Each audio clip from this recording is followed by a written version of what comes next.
Një zjarr i përmasave të konsiderueshme ka përfshirë zonën pranë magazinave të Bashkisë Lezhë, përgjatë superstradës Lezhë-Milot, pranë kryqëzimit të Rilës.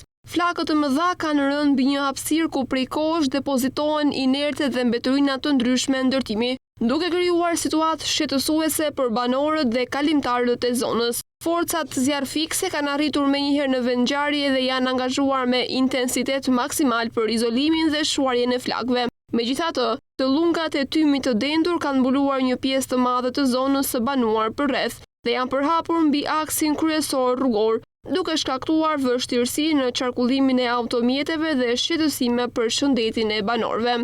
Zjarri ka rritur shqetësimet, pasi kjo nuk është hera e parë që në këtë zonë regjistron raste të ngjashme. Zyrtarët e zjarrfikses dhe policia po hetojnë në terren për të përcaktuar shkakun e zjarrit, ndërsa dyshimet e para përfshin mundësinë e një zjarrvënie të qëllimshme.